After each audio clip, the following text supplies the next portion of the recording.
Howdy, strangers, and welcome back to the Nightly Show with Taco. Even if it's not nighttime, you're still here. So, recently, we got update 6.5, which introduced 25v25 and a whole bunch of other stuff. And they actually just released a survey about it today, but I wanted to go ahead. I was planning to make a video talking about the update anyways, so I figured, hey, now's the perfect time to do so because they're looking for community feedback. So, here's basically a vocal version of the survey. I will take the actual survey after I'm done recording this, but I'm just going to go ahead. We're going to go over step by step of what, or not step by step, line by line basically of what they added in release 6.5. So starting us off, we have the new game mode skirmish, aka 25v25. I've been a huge fan of it. I do have like a couple tiny critiques about it, and honestly, that's just kind of a personal thing. If it was up to me, I would make it so, stuff like the RPG and grenades and vehicles are cheaper to get. They take less kills. And I'd also make the map a tiny bit smaller because I like more combat. And quite frankly, I would love more chaos because the more RPGs on the map, the funnier it gets. But overall, 25 has just been executed perfectly. It's been such a blast to play. I don't think it will overtake my love for 5v5 and 2v2s, but it's so much fun to just hop in every once in a while and mess around with. It really is such a cool map. Especially with, you have Croffle House, I believe, which is perfect for fights, of course, being inspired by Waffle House. You have there's like a gun shop as well. I think that might be like MB's Guns, which obviously referring to some, MB Sniper who makes the models for the game, which did a killer job, by the way, with the new guns. I'm going to go ahead and already say that. Along with the sound design, absolutely beautiful. They did a great job on the new sounds, the new models for the guns. We'll get into them a little bit later, but right now they're just, man, I am blown away. But yeah, 25 is so much fun. The penthouse place is so cool. The quarry is awesome. Like, just everything is just so cool. It's so much fun to play on. And it was kind of funny because the first time I ever got the RPG 7, I didn't know that there was building destruction. So firing off the first rocket and watching like the buildings crumble was so cool because I didn't know they added that. I thought it was just gonna be like, all right, here's an explosive weapon, go crazy. And it not only did they succeed in a stupidly powerful rocket launcher, they've also succeeded in making it semi-realistic with buildings crumbling. It is so cool to see. I mean, it's just 25 is perfect. Besides that, besides, I think, in my opinion, and this is just a personal thing again, making the matches longer, making the specials, not specials, but like the grenades, the vehicles, the rocket launchers cheaper. That would also be good, and just making the map a tiny bit smaller. Those are very minor critiques, and honestly, that's just a personal thing. That's not even like an actual genuine complaint. If there was one of those three that I really would like to see, I would like to see the match be extended, so you have to get more points because just more goofiness. Okay, I just want more RPGs in one game. I just want more stupid stuff to happen because it is such a blast to play, as I've already said over and over again. But seriously, 25 is perfectly executed. I'm genuinely amazed at how well they executed it. It is such a fun map, and I don't know if we'll ever get any more maps for 25v25. If we do, that'd be cool, but whatever. It's one of those things that I hope gets furthered upon, but I'm not sure how they would do it because I don't think it's really necessary to do that. Anyways, moving on, we have Ronograd Environmental Pass. Obviously, Ronograd has transitioned from winter into a fall season. Yeah, a fall season. So we got new trees and foliage. It looks beautiful. I'm gonna be honest. Um, the game looks amazing. The new tundra area, we got El Charro removed, which I am a little bit sad about, but new tundra biome. Depot's a lot of fun to play around with, as you can see in the background gameplay. If you're, watching this, or maybe just have this on as background audio. Either way, I appreciate you watching this video. But yeah, Depot is such a cool place. I've enjoyed going to it. Of course, you've got a reference to the, D-Day invasion, Operation Overlord. You have, what is it? Well, it was Overlord, right? I'm sure some World War II nerd will tell me if that's right or wrong. But yeah. So you got a reference to the D-Day invasions. You've got tank heads littered all around depot. You've got actual tanks in the depot. It's just it's cool. I'm a huge fan. Like honestly, this might be one of the perfect updates.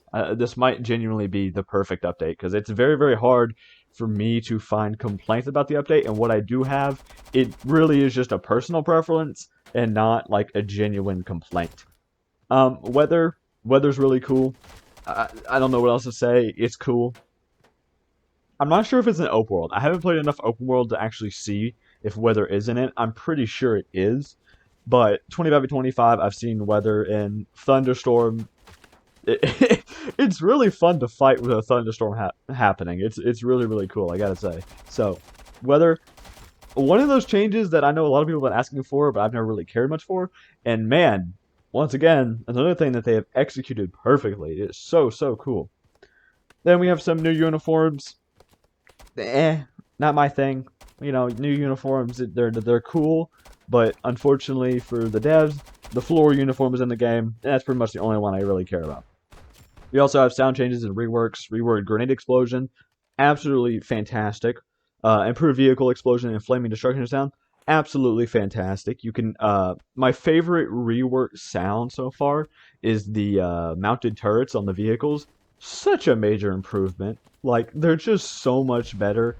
MP7 received new suppressed sounds. It's good. It works. Same thing with the M4A1 receiving new unsuppressed sounds. It's good. It works. It's really hard to just like if I genuinely had to find a complaint, I would have to look very deep into this update because it's just good. It's just a good update. That is it. It is one of the best updates I think I have ever seen in almost is it 3 years? But has it been 3 years now? But basically 3 years now of playing this game. I joined like late Operation Nightfall, but this is generally one of the best updates I've ever seen. And granted, I'm a PvP player, so you know, getting a new PvP game mode is like Christmas. So, but still, it's amazing. We also got canted optics. I love it. Open world and 25v25. I've been using canted sights quite a bit. 2v2 5v5s not really useful, but still very cool to have in the game, and I'm really glad canted sights are here. Then we also have some weapon changes. Attachments have received updated texture, inconsistent color. Okay, kind of lame stuff. More so technical stuff, not really lame stuff, just kind of technical stuff. New color variations, whatever. EOTech received a new model. I did not know that. I haven't really checked it. And revised some attachments weight stats. Okay, so just a lot of technical stuff with weapon changes. And then AUG 3 and LD5 have received nerfs with with increased recoil.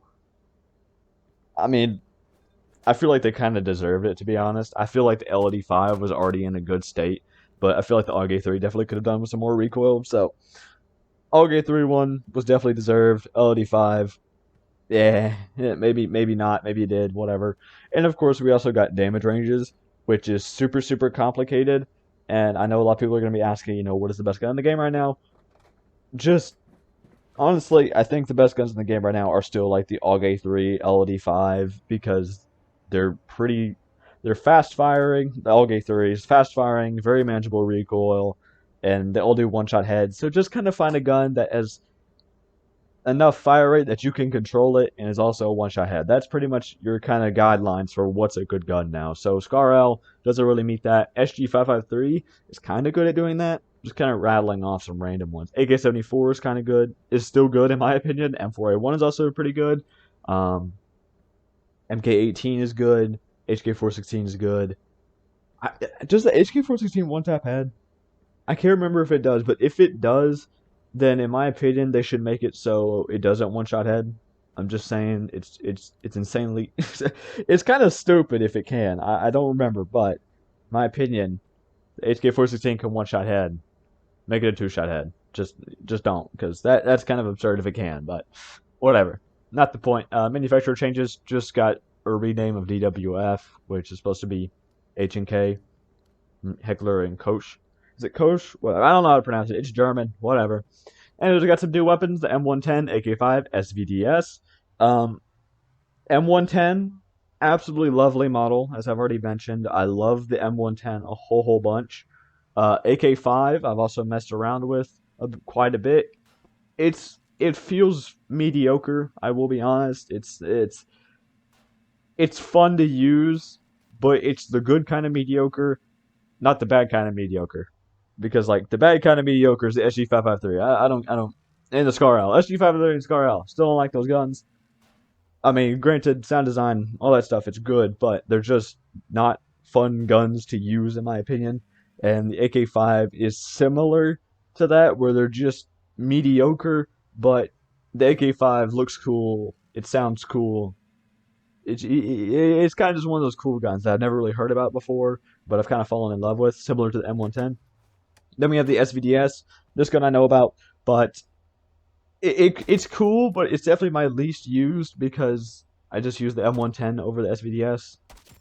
Yeah, it's a cool gun, but I've just barely used it at all because I feel like the M110's better. And if I'm looking for someone, or if I'm looking for something, if I'm looking for a DMR that is slower firing, but has better ranges, I would just go ahead and run the OTS-03. So I haven't really used the SVDS much, but eventually, that should be the next gun that I make a video on, and then we'll have the AK5. So if you're looking forward to that, there you go. Then we got the RPG added to the game. It's fun. It's so stupid, and I love it. It's just like, I know a lot of people complain about it being overpowered, but honestly, I hope they never change it because it's just so stupidly powerful. It's just so funny to use, and I can't even be mad when I get killed by it because it's like, it's stupid, okay? And you also kind of have to work for a little bit. It's kind of hard to get a bunch of kills. I think it's like you get 25 credits for like kills, and it's like 250. So you got to get. I'm bad at math, I know. Like 10 kills. I don't know. Whatever. But it's just RPG's fun. Okay, that's all I gotta say. We got some new attachments as well. Canted sights, as I've already said, really good. I enjoy them. Then we got some LPVOs. I'm not really sure what that stands for. Basically, you got a big scope, and then you got a little red dot on top or something like that. Those are cool. Like them as well. I don't use them as much because we got canted, and the trusty ACOG is just my preferred go-to on snipers and DMRs. But that's just a personal preference. New scopes are always nice. I always like them. Adding new sights to the game for just more availability. I don't know if that's the right word, but just kind of having more options is nice. Even though I'm a stinky PvP player and I just stick to, standard sights such as, an ACOG or Reflex. And if I'm feeling adventurous, then we slap on an EOTech today. Yeah, some new sights, new attachments. Always cool. We also had Woodland and Desert received a rework. I mean, Desert looks good, but it's always been one of those camos that I've always liked. And Woodland, it's not my thing. It looks better. I do agree. It looks a lot better. But yeah, it's there. And also Alpine camo should be on every single gun now. So thank you, because that's by far, in my opinion. Actually, I'm not sure if it is my favorite camo. It's kind of a tie between Desert and Alpine. Those are the two best camos in my opinion. We got some bug fixes, which is missing or incorrect textures, and that is it. That is all we got in update 6.5. I hope you all have loved and enjoyed this update as much as I have. I know it's been a long wait to get it, but I'd say it was well worth it. They've done such a fantastic job. I've ran into very minimal bugs. I think on launch day, whenever I first tried 25v25, there was a couple bugs with 25v25, like where it just wouldn't properly restart a game. They fixed that, I believe. Also, attachments weren't working for some reason. They fixed that now. So good job on the BRM5 team for fixing any of the bugs as soon as possible. I greatly appreciate that. And I know someone's going to say, but what about the clothing issue? That's not their problem. That is Roblox's fault. Yeah, and I don't know. Maybe if Roblox just never decides to fix that issue that they caused, then the devs may just have to rewrite the game themselves. Hopefully not, because that'd be quite stupid. So, anyways, that's all I have to say about the new 25-25 update, or release 6.5. It's amazing. It's probably the perfect update if I have ever seen one. So, Have a good day.